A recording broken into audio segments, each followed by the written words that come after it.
Hello student, how are you? Hope you all are good, well, happy and healthy. बच्चों, आशा है आप सब लोग स्वस्थ होंगे और दिन रात अपनी पढ़ाई में व्यस्त होंगे।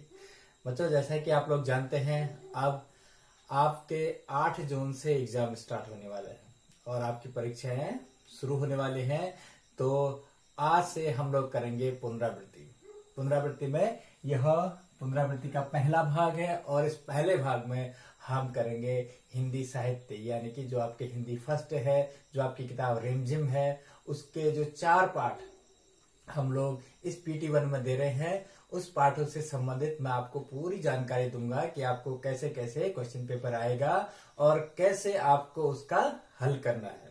तो बच्चों, आप लोग इसको ध्यान से देखिएगा, यह आपके एग्जाम की दृष्टि से बहुत महत्वपूर्ण है और इससे जो है आपको बहुत ज्यादा हेल्प मिलेगी। मैं एक एक करके सारे पाठों का आपको विवरण बताऊंगा। सबसे पहले हम क्या करते हैं, परीक्षा से संबंधित कुछ चीजें जो महत्वपूर्ण बातें हैं उनके बारे में जान लेते हैं। सबसे पहले यदि कोई भी प्रश्न है, आपको सबसे पहले धैर्य के साथ बिल्कुल ध्यानपूर्वक उस प्रश्न को पढ़ना है और उसके सारे उत्तर जितने भी ऑप्शन है उन सबको ध्यान से पढ़ना है और उसको समझते हुए आपको उसका उत्तर देना है, क्योंकि आपके पास 1 घंटे का समय होता है, वो 1 घंटे का समय बहुत होता है। तो आप जो है धीरे धीरे से उनको पढ़ते हुए, ताकि हम लोग जो है क्या करते हैं, जल्दीबाजी में पढ़ते हैं और जल्दीबाजी के चक्कर में हम कभी कभी गलत उत्तर में हम लोग टिक कर देते हैं। तो ये आपको बिल्कुल भी नहीं करना है। पहली बात तो ये होगी हमारी। दूसरी बात, अब हम देखते हैं कि जो हमारा पैटर्न होगा वह कैसा आएगा। जो हमारा पेपर का जो पैटर्न होगा वह 2 प्रकार का हो सकता है। पहला है आपका ऑप्शनल, आपको एक जो है प्रश्न में 4 ऑप्शन मिलेंगे, 3 ऑप्शन मिलेंगे या 2 ऑप्शन मिलेंगे। उनमें से जो करेक्ट होगा वह आपको टिक करना पड़ेगा, वह आपको चूज करना पड़ेगा। यह आपका हो सकता है प्रश्न का पहला पैटर्न, ठीक है। वो जो है जो आपके क्या होंगे, विकल्प होंगे, ठीक है। उसमें जो है पहले जो है विकल्पी प्रश्न होंगे, जिनको हम कहते हैं बहुविकल्पी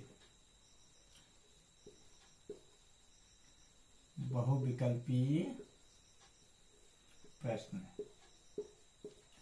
ठीक है। उसके बाद जो है दूसरा हमारा ये हो सकता है कि हम जो है उसमें एक आपको शब्द लिखना पड़ेगा, एक ही शब्द, जैसे उनको कहते हैं अति लघु उत्तरीय प्रश्न, ठीक है। यानी कि अति लघु उत्तरीय प्रश्न। बच्चों, जैसे मैं आपसे कहूं, ये जो बहुविकल्पी में है, जैसे मैं आपको कोई शब्द देता हूं, आपको उस शब्द का अर्थ लिखने के लिए बोलता हूं, तो वो जो मैं शब्द दूंगा उस समय मैं जैसे लिखता हूं कि निम्नलिखित जो शब्द हैं उनमें से सही का विकल्प छांटिए। जो है मैं आपको एक जो है शब्द दे दूंगा, मैं जो है जैसे यहाँ पर एक शब्द लिखता हूं जो आपकी किताब में है, जैसे मैं लिखता हूं फनकार, ठीक है। अब जो है फनकार के लिए मैं नीचे 4 ऑप्शन दे सकता हूं, उसमें लिखा कलाकार, यात्री और कुछ भी जो है 4 जो है शब्द मैं आपको दे सकता हूं। तो उसमें जो आपका सही होगा वो आपको उसमें टिक करना है। ऐसे आपको 2 शब्द उसमें मिल जाएंगे, आपको उसको देखना है, ठीक है। उसके बाद आता है हमारा क्या कि हम लोग जो है कैसे कैसे अपने पेपर की तैयारी करेंगे, अपने जो है अपने परीक्षाओं की तैयारी हम कैसे कैसे करेंगे। पहली बात तो मैंने जैसे आपको बताया कि जो क्वेश्चन पेपर है वो जो है 2 टाइप के होंगे। पहला तो होगा आपका बहुविकल्पी, दूसरा होगा आपको एक शब्द में उसका अर्थ लिखना पड़ेगा, वो जो है शब्द में, क्योंकि आप सारे बच्चे जो है लिखना जानते हैं। तो आप जो है मोबाइल से भी बच्चे हैं, कक्षा 5 में है, तो आपको जो है उस शब्द का, जैसे कोई प्रश्न है तो उसका जो है एक शब्द में उसका उत्तर लिखना होता है। जैसे कि कोई भी मैं एक कविता बोलता हूँ, कविता की एक मैं लाइन लिखता हूँ, उसका बीच का शब्द छोड़ देता हूँ, तो वो शब्द आपको लिखना होगा। तो ऐसे ही आपको कविताएं भी याद करनी है। तो एक एक करके हम लोग जो है समझते जाते हैं। अब आप देखिए पहला पार्ट जो हमारा, उसमें से कैसे कैसे प्रश्न आ सकते हैं वो मैं आपको समझाता हूँ। और यदि किसी बच्चे को कोई भी फिर इसके अतिरिक्त भी यदि कोई डाउट होता है तो वो जो है हम जब हमारी कल गूगल मीट होगी उसमें आप लोग पूछ सकते हैं। ठीक है, जैसे पहला है हमारा राख की रस्सी। राख की रस्सी। बच्चों इस चैप्टर से कैसे कैसे प्रश्न बन सकते हैं ये मैं आपको बताता हूं। सबसे पहला तो आपको जितने भी इसमें शब्दार्थ करा रखे हैं वो सारे शब्दार्थ आपको याद करने हैं। ठीक है, मैं आपको पीडीएफ के माध्यम से कुछ शब्द अर्थ और जो है प्रश्न आपको भेजूंगा, कुछ शब्द भेजूंगा और प्रश्न भेजूंगा जिनके उत्तर आपको स्वयं लिखने हैं। यदि मैं आपको यहाँ से लिख करके भेज दूंगा तो फिर आप जो है सिर्फ जो है उन्हीं प्रश्नों को पढ़ेंगे नहीं, आपको जो है उनको ढूंढना है और बाकी का भी आपको पूरा का पूरा जो चैप्टर है उसको पढ़ना है, जिससे कि आपका नॉलेज हो। ठीक है, राख की रस्सी में आ सकता है आपका जैसे शब्दों के अर्थ, जैसे मैं इस पाठ में आए हुए जो शब्द है उनको जो है लिख करके आपको दूं और आपको उसके अर्थ लिखने होंगे। दूसरा जो है वह पहला शब्द अर्थ हो सकता है। ठीक है, और दूसरा प्रश्न उत्तर। प्रश्न उत्तर।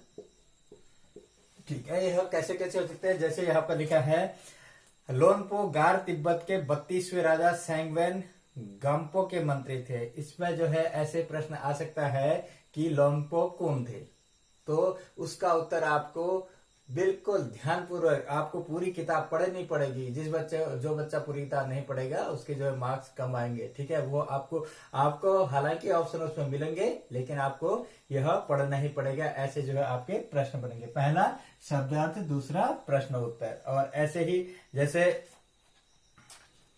इसमें है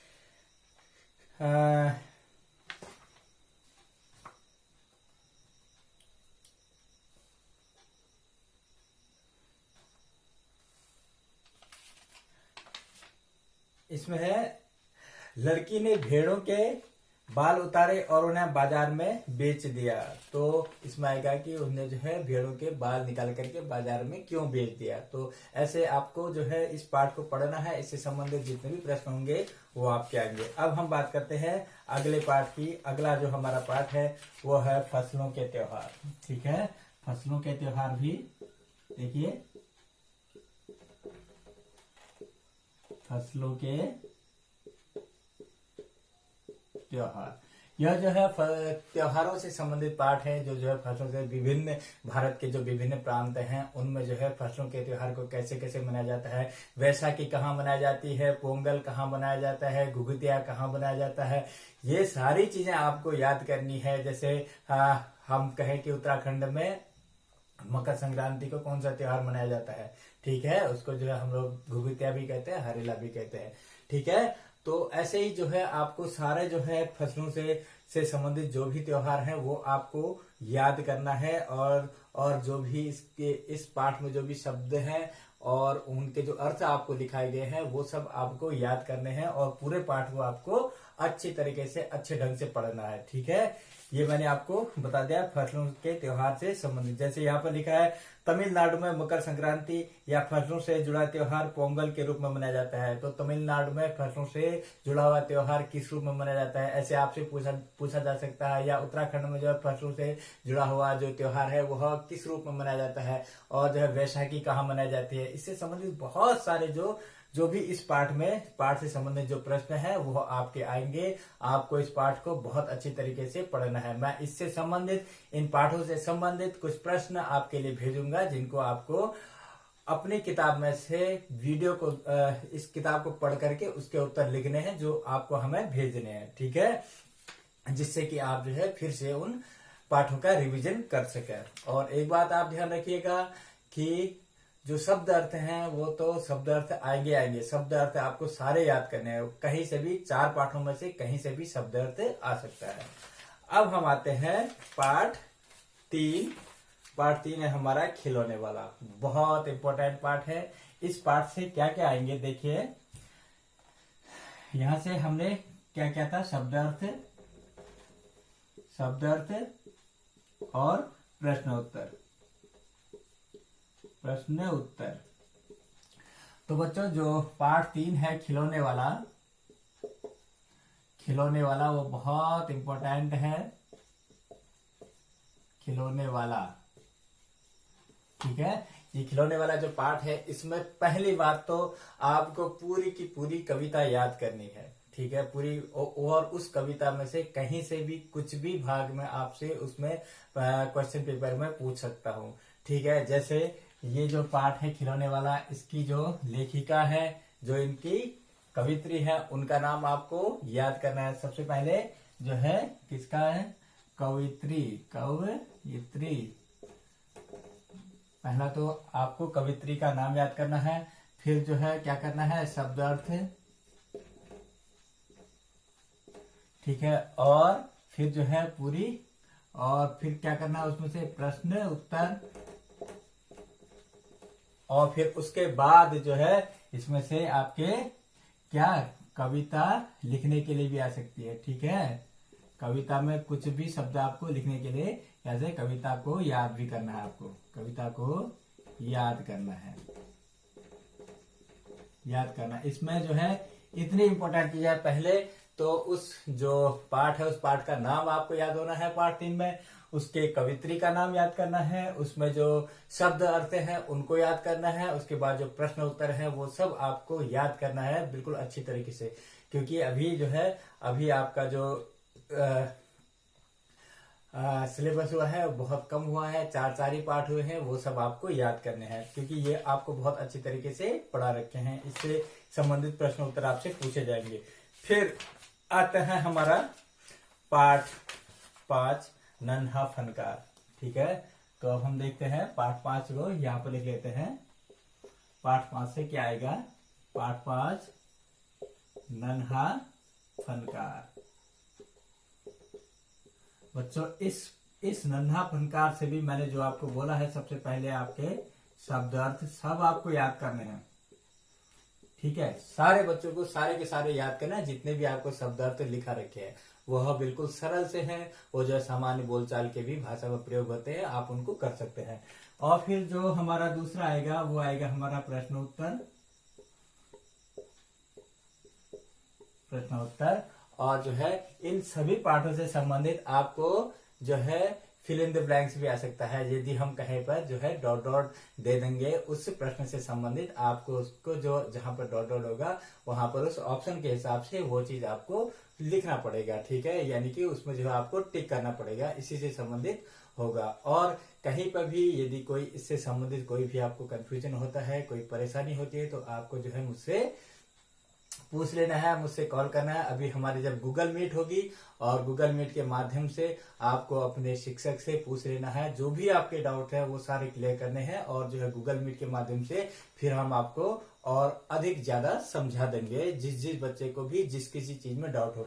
ये हमारे टोटल 4 पार्ट हो चुके हैं। 4 पार्टों में हमें क्या क्या आना है, हमारा जो क्वेश्चन पेपर का जो पैटर्न होगा वो क्या रहेगा, और जो है कैसे कैसे आपको उत्तर देना है, यह मैंने आपको समझा दिया है। अब मैं आपको एक बात बता रहा हूं कि मैं जो है पीडीएफ के माध्यम से, जो आज की जो वीडियो है इसके साथ एक पीडीएफ भेजूंगा। पीडीएफ के माध्यम से कुछ जो इम्पोर्टेंट जो प्रश्न है उनको मैं आपको भेजूंगा, जिसको आपको उनको लर्न करना है, ठीक है। सारे बच्चों को उनको जो है लर्न करना है। और यदि कोई भी आपको डाउट होता है तो आपको मुझे फोन करना है, और जो भी आपकी डाउट है उनको जो है दूर करना है। इससे पहले कि आप जो है फोन करें, हम जो है उससे पहले हमारी जो है कल गूगल मीट हो जाएगी। गूगल मीट में ही सारी चीजें क्लियर हो जाएंगी, तो आपके जो भी डाउट्स होंगे हम जो है वहां पर दूर कर लेंगे। और इसके बाद आपका आएगा भाग 2, जिसमें मैं व्याकरण में कैसे कैसे आपको याद करना है, क्या क्या याद करना है, और जो है क्वेश्चन पेपर का पैटर्न क्या रहेगा, ये सब मैं आपको समझा दूंगा इसके दूसरे भाग में। तो बच्चों अब आप लोग बहुत अच्छी तरीके से अपनी पढ़ाई स्टार्ट कीजिए, और जो है बहुत अच्छी तरीके से अच्छे मार्क्स लेके आइएगा। और कहीं पर भी कोई परेशानी होती है तो आप जो है अपने संबंधित शिक्षक को फोन करके उनसे बात कर लीजिएगा। तो बच्चों आज के लिए इतना ही, धन्यवाद। All the